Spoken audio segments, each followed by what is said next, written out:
Hi guys, it's Katie. Welcome to my video today. I am taking part in the December Stamp of the Month blog hop. So if you're coming to me via YouTube, make sure you click the link below and head over to my blog and take a peek at all of the blogs that are hopping along with us today.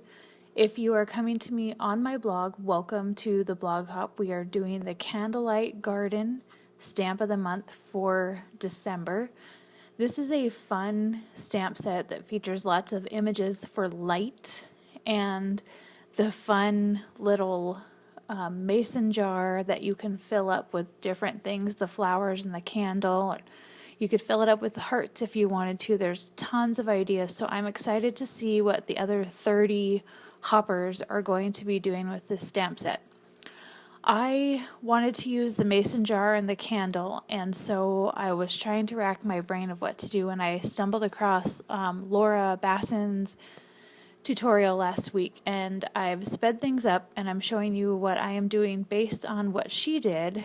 I'm using watercolor paper as the base, and then I've got canary ink, and I'm starting lightly adding it in there, and then I will darken it up, but I didn't want any dark spots right off. And this was a technique that Laura shared using distress inks, and I think that that would work a lot better than it did with our water-based dye inks. And I also think maybe a darker color would have worked better for this technique. So I've inked up the paper, and now I've just got my little spritzer tool, but I'm flicking water drops on there. And those water drops are going to pull up the color that I just sponged onto the watercolor paper.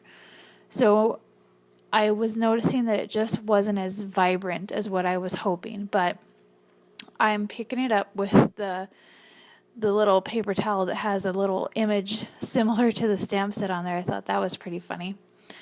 Now I'm heating it up just kind of to heat set it before I start stamping, and you can kind of see the technique there, although like I said, it wasn't 100% what I wanted it to be. But I'm ready to add my images, so I'm stamping the mason jar, and this was the first time that I used it, so I wanted to make sure it was a nice crisp image. And then I'm going to add the candle.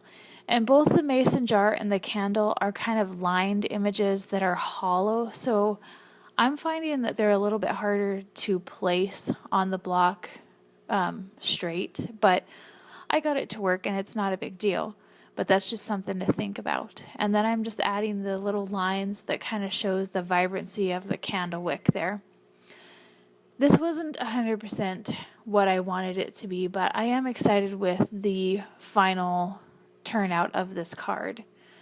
I'm stamping the sentiment in black ink on just a strip of white daisy cardstock, and I just cannot get my scissors working to make the little flag, so I'm going back to my go-to. This is an old punch from Stampin' Up, but you could use a square punch. I just still have this one, and this is what I use it for, is to make the little flags. So I've got some scraps of paper left over from the kaleidoscope paper pack, and I'm just going to kind of make a cluster of flags across the bottom. And I really wanted to pull that green out, so I've got my green fern twine, and I'm going to be using that to tie a bow. So I've got my flags on there, and now I'm tying a little bow around the edge of this sentiment. This ended up being a really fun card, despite the fact that my technique really didn't work, but I'm going to try it again, maybe with some darker ink, like I said, and maybe just my distress inks. I might just pull them out, but I really wanted to use Close to My Heart products today, as we are doing the Close to My Heart blog hop, and I'm appreciating you guys stopping in and watching the video today, and I hope that if you're new, you come back for more. So I've got everything there. The flags were kind of out of place, and I'm just ripping them off and moving them over, and that's pretty much it. I'm ready to assemble my card front with some canary cardstock and a white card base. I tell you what, those white card bases are so handy to have this time of the year as I'm whipping through Christmas cards. I don't have to worry about cutting and scoring. I can just pull them out, and had a little malfunction with the ATG gun, but we're good to go. So then I thought, why not have a matching envelope? And I really wanted to use that little heart. And so I'm just stamping a few hearts cascading down the side of the envelope, and that is pretty much it. That is my card for today. So again, I really appreciate you guys stopping in today.